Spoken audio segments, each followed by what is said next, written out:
कन्याओं को गलती से भी मत खिलाना ये तीन चीज।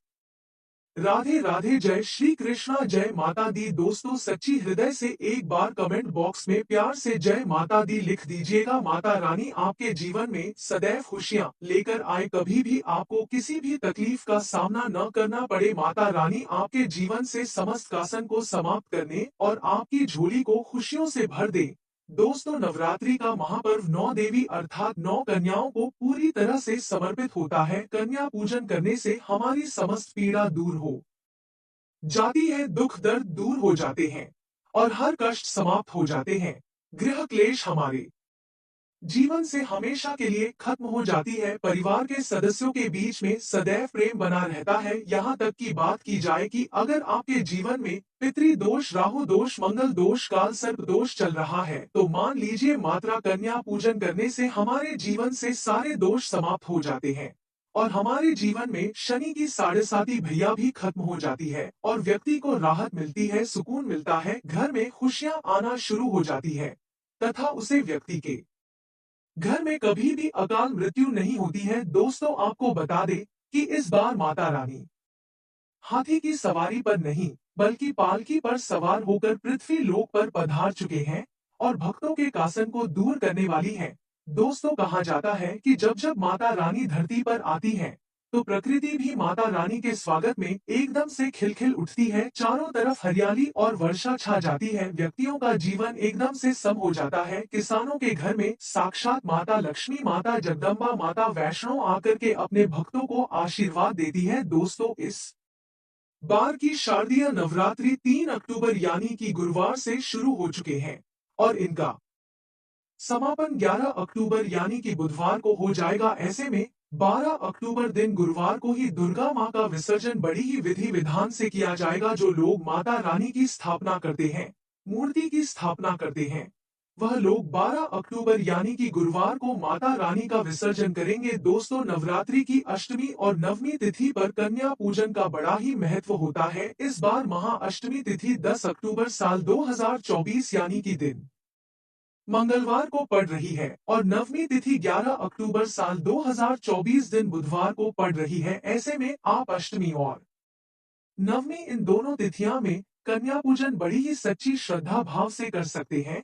कन्याओं को भोजन कर सकते हैं। शास्त्रों में 9 दिनों के नवरात्रों को बहुत ही ज्यादा पवित्र और कल्याणकारी माना जाता है। वहीं पर 8 दिन के नवरात्रि बिल्कुल भी शुभ नहीं माने जाते। ऐसे में 10 दिनों के नवरात्रों को भी बहुत ही ज्यादा शुभ माना जाता है। शास्त्रों के अनुसार यह बड़ी ही विस्तार से बताया जाता है कि नवरात्रि के दिनों में माता रानी का पूजन करने से पूजन करने से माता रानी अपने भक्तों को अभय का वरदान प्राप्त कर देती है और व्यक्ति के जीवन में जो भी कुंडली में दोष होते हैं उन सब दोस्तों को समाप्त कर देती है और उन्हें ठीक कर देती है। माता रानी श्रीधर की तरह ही सच्चे हृदय वाले व्यक्ति के समस्त कासन को, दुख तकलीफों को बड़ी ही आसानी से समाप्त कर देती है।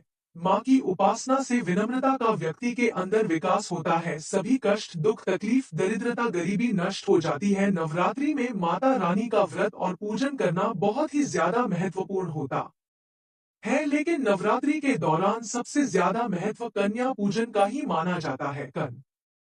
या पूज का दोस्तों, कन्या रानी जो होती है फूल की पंखुड़ियों की तरह नाजुक होती है। कन्या पूजन प्रिय है, श्रेष्ठ है। कन्या के रूप में स्वयं जगदम्बा देवी, माता वैष्णो देवी या अर्थात समस्त ब्रह्मांड इनके शरीर के कण कण में वास करते हैं। बहुत कम लोग जानते हैं माता के तन में 33 कोटि देवी देवताओं का वास होता है। कन्याओं के मस्तक पर कन्या चाहे छोटी हो चाहे बड़ी हो, वह सदैव पूजनीय है, माँ के समान मानी जाती है। दोस्तों, माना जाता है व्रत और उपासना से माता रानी इतना प्रसन्न नहीं होती है जितना कि पूजन से होती है। नवरात्रि में छोटी छोटी कन्याओं को माता रानी का स्वरूप माना जाता है। कन्याओं को भोग लगाया जाता है, उन्हें प्रसन्न किया जाता है और बदले में आशीर्वाद मांगा जाता है। नवरात्रि में 2 साल से लेकर 10 साल तक की कन्या का पूजन होना चाहिए। पौराणिक उल्लेख के अनुसार देवराज इंद्र ने ब्रह्मा इंद्र से भगवती देवी को प्रसन्न करने का उपाय पूछा था। तब ब्रह्मा जी ने देवी को प्रसन्न करने के लिए कुमारी पूजन बताया था। इसलिए नवरात्रों में देवी माँ को प्रसन्न करने के लिए कन्या पूजन किया जाता है, जिससे घर में सुख शांति बनी रहती है। कन्या की उम्र नवरात्रि में कन्या पूजा में कन्या यानी 2 से 10 साल की उम्र की लड़कियों को ही बैठना चाहिए। वैसे तो नवरात्रि में कन्या भोजन के लिए 9 अंक सही माना जाता है, लेकिन लोग अपने हिसाब से इस संख्या को बढ़ाते या घटाते हैं, जो गलत नहीं है। अब 9 कन्याएं ही क्यों? इसकी वजह यह है कि 9 कन्याओं की देवी के 9 रूप मानकर पूजा की जाती है। साथ ही कन्या पूजन के समय टीका लगाकर उनके हाथों में रक्षा सूत्र अवश्य बांधे। अष्टमी अथवा नवमी को कन्याओं के पैर धोकर भोजन कराना, उपहार आदि देना श्रेष्ठ माना जाता है, दुर्लभ माना जाता है। ऐसा मौका कभी हाथों से नहीं जाने देना चाहिए, क्योंकि दोस्तों नवरात्रि हर दिन नहीं आती, सालों साल भक्ति नवरात्रि के त्योहार का इंतजार करते हैं। और जब माता रानी कन्या के रूप में अपने भक्तों के रूप घर पर आती है, तो भक्तों को माता रानी का बड़े ही सच्चे हृदय से स्वागत करना चाहिए। उनके स्वागत के लिए पहले से ही सारी तैयारी कर लेनी चाहिए। फिर माता रानी के आने के बाद बड़े ही प्रेम से माता रानी को भोजन खिलाना चाहिए और उनकी श्रद्धा भाव से सेवा करनी चाहिए। इस दिन जितना ज्यादा हो सके कन्याओं को हाथ पकड़कर पैर पकड़कर अपने घर तक लेकर आएं। साथ ही साथ एक बालक और बुजुर्ग महिला होना चाहिए, क्योंकि बालक के रूप में बजरंगबली को माना जाता है, तभी ही व्रत पूजन सफल होता है। दोस्तों कैसे करें का स्वागत? कन्या जब आपके घर आए तब सभी के पैरों को दूध और पानी से उनके पैरों को बुलाना चाहिए। खासकर मर्दों को कन्याओं के पर आवश्यक होने चाहिए। इसमें वैष्णव प्रसन्न होती है। दोस्तों फिर उसके पश्चात कन्याओं को किसी साफ जगह पर जमीन पर कपड़ा बिछाकर बैठ आना चाहिए। उनके माथे पर अक्षत फूल और कुमकुम लगाना चाहिए। फिर उसके पश्चात भोजन ग्रहण करवाना चाहिए, किंतु सदैव याद रहे कन्याओं की थाली में 3 पूरियां कभी ना रखें। इसे शुभ नहीं, घोर अशुभ माना जाता है। 3 पूरियां तथा 3 रोटियां मरने वाले व्यक्ति के लिए निकाली जाती हैं और जेल में कैदियों के लिए दी जाती है। ऐसे में कन्याओं को उनकी थाली में 3 पूरी कभी ना दे, लेकिन 1-2 करके पूरियां दे सकते हैं। इससे 3 संख्या बढ़ जाती है और दोष भी नहीं लगता। दोस्तों कन्याओं को खाना खिलाने के बाद अंतिम में कन्याओं के सर पर लाल चा उड़ाना चाहिए और भोजन में आपको खीर पूरी हलवा चना तथा आलू की सब्जी छोले वगैरह की सब्जी खिलानी चाहिए। पनीर आदि भी खिलाया जा सकता है। वैसे माता रानी का प्रिय भोजन खीर हलवा पूरी और छोले आदि ही है, लेकिन भूल से भी लहसुन और प्याज का इस्तेमाल कभी ना करें, अन्यथा अनर्थ हो जाएगा। अक्सर कई लोग कन्याओं को अपने जाने अनजानी गलतियों के कारण माता रानी की द्वारा भेजी गई कन्याओं को कुछ गलत चीज भेंट कर देते हैं, या फिर घर पर ही कन्याओं को भोजन करने के बाद इन चीजों को ग्रहण करवा देते हैं। दोस्तों यह बहुत ही ज्यादा गलत होता है। कन्याओं को भूलकर भी कभी ऐसी चीज नहीं खिलानी चाहिए जिससे माता रानी हमसे रुष्ट हो जाएं, क्योंकि नवरात्रि में हम माता रानी को जितना ज्यादा खुश रखेंगे हमारे जीवन में उतनी ही ज्यादा खुशियां आएंगी और माता रानी का आशीर्वाद भी हमें उतना ही मिलेगा और माता रानी हमारे जीवन में सदैव सुख समृद्धि और ऐश वर्या की कृपा बरसाए रखेंगे। इसीलिए नवरात्रि में जब नवमी और अष्टमी पर कन्या पूजन किया जाता है तो कन्याओं को कुरकुरे का पैकेट, चिप्स वगैरह का पैकेट खिलते हैं, जो कि घोर अनर्थ माना जाता है, क्योंकि इसमें लहसुन प्याज का इस्तेमाल होता है, जिसके कारण आपका व्रत खंडित हो सकता है। मां दुर्गा क्रोधित हो सकती है।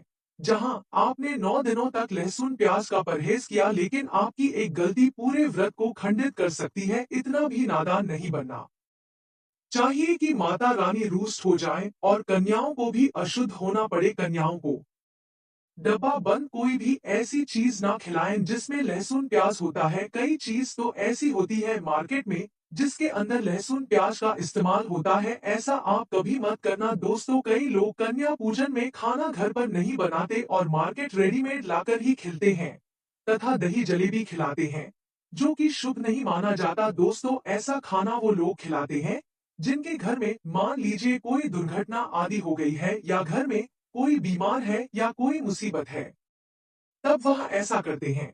लेकिन अगर आप स्वस्थ हैं, आपको कोई पीड़ा नहीं है, तो ऐसा भूलकर भी नहीं करना चाहिए। माता रानी दही जलेबी नहीं, आपके हाथों का बना भोजन खाना चाहती है, आपका प्यार चाहती है। फिर चाहे आप घर में एक ही पूरी क्यों ना बनाए माता के लिए, पर आप स्वयं ही अपने हाथों से माता रानी को भोजन खिलाएं। देखिए भले ही आप दही जलेबी खिला सकते हैं, परंतु माता को घर का बना हुआ शुद्ध भोजन ही अति प्रिय है। खासकर नवरात्रों के दौरान घर में पक्का खाना अवश्य बनाना चाहिए। माता रानी बहुत प्रसन्न होती है घर का बना पक्का खाना ही कन्याओं को खिलाना चाहिए। कन्या पूजन के दिन कन्याओं को श्रृंगार सामग्री जरूर देनी चाहिए।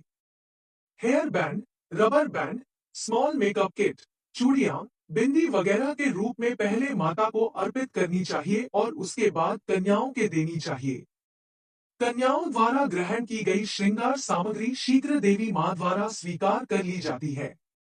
कन्या के विद्या प्राप्ति मार्ग में आप सहायक बनना चाहें तो उन्हें आप pen, pencil, eraser, sharpener, copy, diary, cartoon book, drawing book, story book, pencil box, lunch box वगैरह दे सकते हैं। हमेशा याद रखें, कन्याओं को प्लास्टिक के बने दोने में खाना नहीं खिलाना चाहिए। ऐसे बर्तन पूजा पाठ के लिए शुभ नहीं अशुभ होते हैं, क्योंकि प्लास्टिक के ज्यादातर बर्तन जो होते हैं जानवरों की हड्डियों द्वारा बनाए जाते हैं। इसीलिए ऐसा पाप मत करना। कन्याओं को हमेशा स्टील के बर्तन या पत्तों से बने बर्तनों में ही भोजन कराना चाहिए। बहुत ही शुभ माना गया है। अगर पेड़ के पत्ते में भोजन कराते हैं तो माता अभय वरदान प्रदान करती है। दोस्तों, एक और बात हम आपको बताने वाले हैं कि यदि नवरात्रों के समाप्त होने के बाद यदि बीच में कन्या पूजन में शुक्रवार का दिन पड़ जाए तो कन्याओं को कोई भी खट्टी चीज नहीं खिलाना चाहिए, क्योंकि शुक्रवार का दिन माता संतोषी को समर्पित होता है और माता संतोषी नवरात्रों के दिनों में सक्रिय अवस्था में होती है, यानी वह भी 9 देवियों के साथ में आपके घर में आती हैं। इसीलिए कन्याओं को भूलकर भी शुक्रवार का दिन अगर पड़ जाए तो खट्टी चीज घर में नहीं बनाना चाहिए और कन्याओं को भी खट्टी चीज नहीं खिलाना चाहिए। घोर पाप लगेगा, आपका किया कराया सब बर्बाद हो सकता है। खट्टी चीजों से माता संतोषी रुष्ट हो सकती हैं, चिढ़क है, आपको श्राप दे सकती हैं। इसीलिए नादान ना बने। दोस्तों, भोजन कराने के बाद कन्याओं की थाली में एक लौंग जरूर रखना चाहिए, क्योंकि लौंग देवी शक्ति तथा दुर्गा माँ को बहुत प्रिय है। लौंग माता शक्ति का प्रतीक होती है। लौंग में नवदुर्गा का वास होता है। इन 9 दिनों में माता रानी को लौंग का भोग ही लगाया जाता है। तो खाना खाने के बाद कन्याओं को लौंग अवश्य अर्पित करें। माता रानी को अमृत से बढ़कर लौंग प्रिय है, इसीलिए कन्याओं को थाली में चुपचाप एक लौंग जरूर रख दे। आपका भाग्य चमक जाएगा। माता लक्ष्मी आपके जीवन में धन की कोई भी कमी नहीं होने देंगी। दोस्तों, आपको बता दें, कन्याओं को उपहार में क्या दे। कन्याओं को खुश करने के लिए उनकी थाली में दक्षिणा डालें, ताकि आपके घर में संपन्नता बनी रहे तथा धन की कोई भी कमी ना हो। कन्या जब आपके घर से खुशी खुशी धन लेकर जाती है तो वह भी आपको खुशी खुशी कई गुना आपको धन प्रदान करती है। दोस्तों, नवरात्रि के समय में आपको बिल्कुल भी कंजूसी नहीं करनी है, क्योंकि दोस्तों यह सब कुछ जो हमारे पास होता है भगवान के द्वारा दिया हुआ ही तो होता है। इसीलिए हमें जितना ज्यादा हो सके भगवान के लिए खर्च करना चाहिए। इसीलिए नवरात्रि में जब कन्याएं आपके घर में आए तो आपको दिल खोलकर कन्याओं की सेवा करनी चाहिए और उन्हें उपहार भेंट करने चाहिए। आप थोड़ा सा भी लालच मत कीजिएगा, ना ही लोभ कीजिएगा। आप जितनी सच्ची भावना से कन्याओं को उपहार देंगे और माता रानी के स्वरूप कन्याएं आपसे प्रसन्न हो जाएंगे तो माता रानी साक्षात आपके आशीर्वाद प्रदान कर देगी। इसीलिए इस समय कंजूसी मत करना। खुशी खुशी कन्याओं को धन अवश्य देना। कन को कोई सुंदर गिफ्ट दे सकते हैं। कन्या पूजन के दिन कन्याओं को फल जरूर देने चाहिए। अपनी श्रद्धा अनुसार पूजन में ही देवी माँ को अर्पण किए गए फल कन्याओं को देने चाहिए। लाल रंग को वृद्धि और प्रेम का प्रतीक माना जाता है। कन्याओं को उपहार के रूप में लाल वस्त्र देने का विशेष महत्व है। अगर किसी वजह से आप लाल वस्त्र देने में असमर्थ हैं, तो सभी कन्याओं को लाल रंग की चुनरी दे सकते हैं। इसके साथ ही लाल रंग मां की पोशाक का रंग होने के कारण भी बेहद शुभ माना जाता है। कन्या पूजन एवं भोजन में एक मिठाई अवश्य शामिल करें। अगर किसी वजह से आप मिष्ठान शामिल न कर सके तो घर में साफ सुथरे ढंग से बनाया हुआ सूजी या फिर आटे का हलवा भी माता का भोग लगाकर कन्याओं को खिला सकते हैं। हर साल की कन्या का अलग महत्व होता है। हर व्यक्ति अपने सुविधानुसार कन्या पूजन करते हैं। 2 वर्ष की कन्या पूजन करने से घर से दुख और दरिद्रता दूर होती है। 3 वर्ष की कन्या पूजन करने से घर में धन लाभ होता है और सुख समृद्धि होती है। परिवार में सुख शांति बनी रहती है। यदि आप 4 साल की कन्या का पूजन करते हैं तो इससे परिवार का कल्याण होता है। और अगर आप 5 वर्ष की कन्या का पूजन कर रहे हैं तो आपको और आपके परिवार को सभी लोगों से मुक्ति मिलेगी। शास्त्रों में बताया जाता है कि कन्या जितना खुश होती है माता रानी उतना ही जल्द फल की प्राप्ति प्रदान करती है। ऐसे में आप कन्याओं को चॉकलेट बॉक्स दे सकते हैं तथा खूबसूरत कपड़े दे सकते हैं। याद रहे काले कपड़े ना दें और स्टील के बर्तन भी गिफ्ट के तौर पर दे सकते हैं। याद रहे कि कन्याओं को लोहे का कोई भी सामान नहीं देना चाहिए, नहीं तो राहु केतु का प्रभाव आपके जीवन में प्रवेश कर जाएगा। राहु काल तथा राहु दोष आपको लग जाएगा, आप बर्बाद भी हो सकते हैं। दोस्तों, जब कन्या अपने घर के लिए प्रस्थान करे तो उनके चरण जरूर छू ले और अपने मन में अपनी प्रार्थना को पूरा करें। सच्चे दिल से मांगी हुई मुराद माता रानी अवश्य ही पूरी करती है, क्योंकि दोस्तों माता रानी तो करुणामयी और ममतामयी होती है।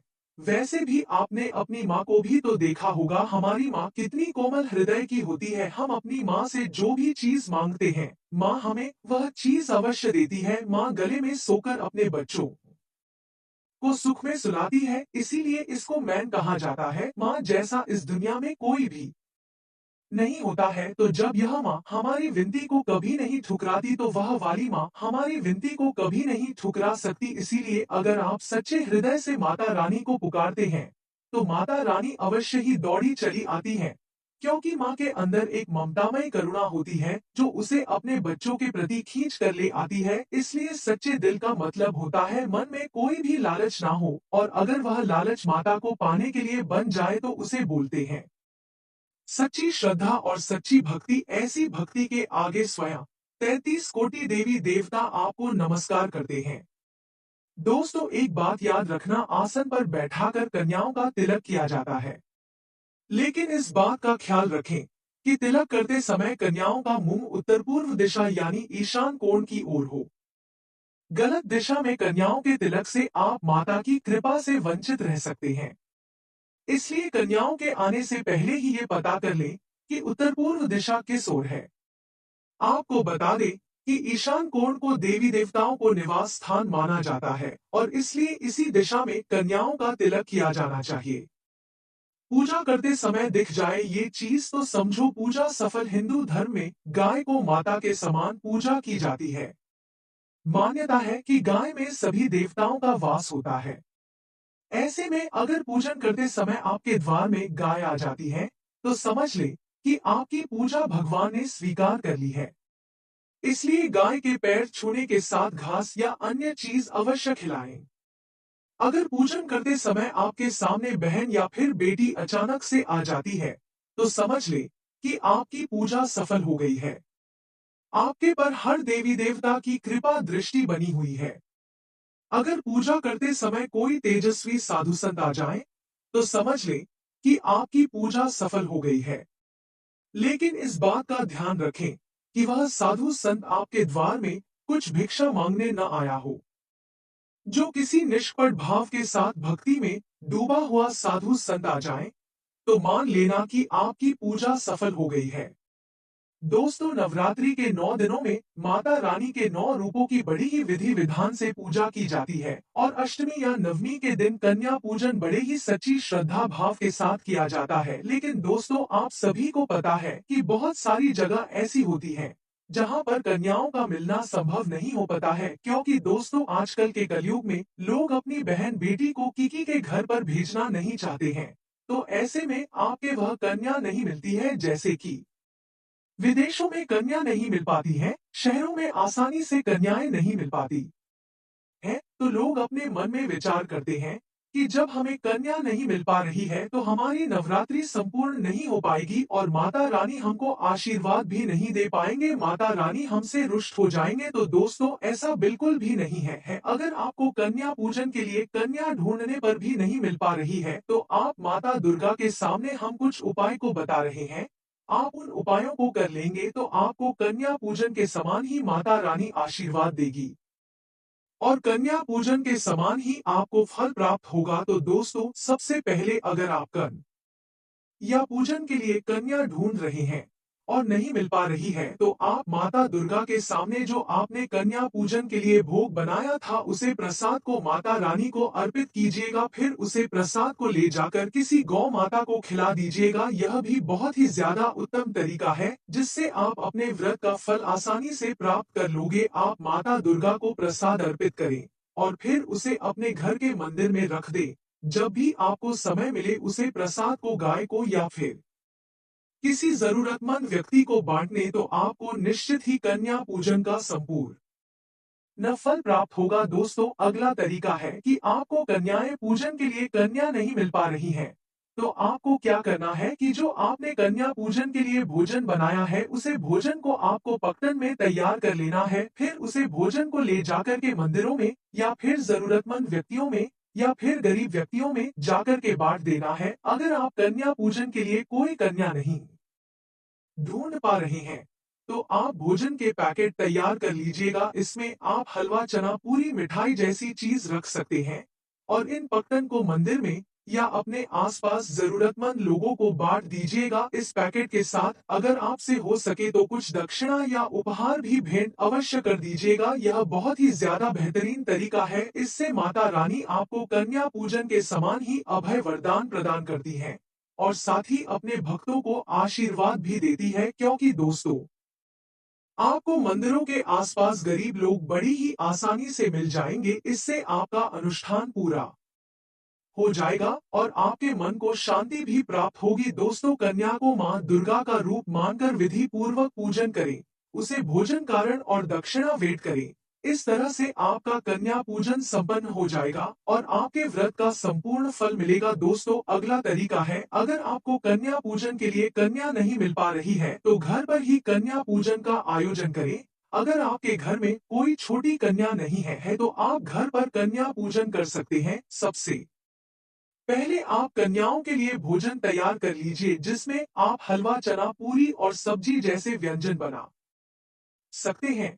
इसके बाद अपने घर के मंदिर में या फिर पूजा स्थल पर जहां आपने माता दुर्गा की चौकी लगाई थी, वहां कन्याओं को देवी का रूप मानकर आमंत्रित कर लीजिए। सबसे पहले माता दुर्गा के सामने घी का एक दीपक जला लीजिए। फिर अपने हाथों में थोड़ा सा जल ले लीजिए और जल लेने के बाद संकल्प ले लीजिए कि आप इस नवरात्रि में मां दुर्गा को समर्पित कन्या पूजन कर रहे हैं। मां दुर्गा की प्रतिमा, फोटो या तस्वीर को एक लकड़ी की चौकी पर लाल वस्त्र बेचकर स्थापित कर दीजिए। फिर मन की तस्वीर को कुमकुम, अक्षत और फूलों से तिलक कर दीजिए। जो भी भोजन आपने तैयार किया है, उसे श्रद्धा पूर्वक माता दुर्गा को अर्पित कर दीजिए। इसके साथ ही आप उन्हें कुछ दक्षिणायन या उपहार भेंट स्वरूप अवश्य दान कीजिए। इस तरह आप अपने घर पर ही माता दुर्गा का आशीर्वाद प्राप्त कर सकते हैं और अपना व्रत संपूर्ण कर सकते हैं और माता रानी आपसे अत्यंत प्रसन्न होकर आपके आशीर्वाद भी प्रदान करेंगे। नोट: यह तमाम जानकारी जनरुचि को ध्यान में रखकर दी जा रही है। ज्योतिष और धर्म के उपाय और सलाहों को अपनी आस्था और विश्वास पर आजमाएं। कंटेंट का उद्देश्य मात्र आपको बेहतर सलाह देना है। इस संदर्भ में हम किसी प्रकार का कोई दावा नहीं करते हैं। प्रिय दोस्तों, आज के वीडियो में बस इतना ही। हमारे द्वारा दी गई शास्त्रों अनुसार जानकारी आपको अच्छी लगी हो तो वीडियो को लाइक, शेयर एंड सब्सक्राइब और कमेंट बॉक्स में जय माता दी अवश्य लिखें। धन्यवाद।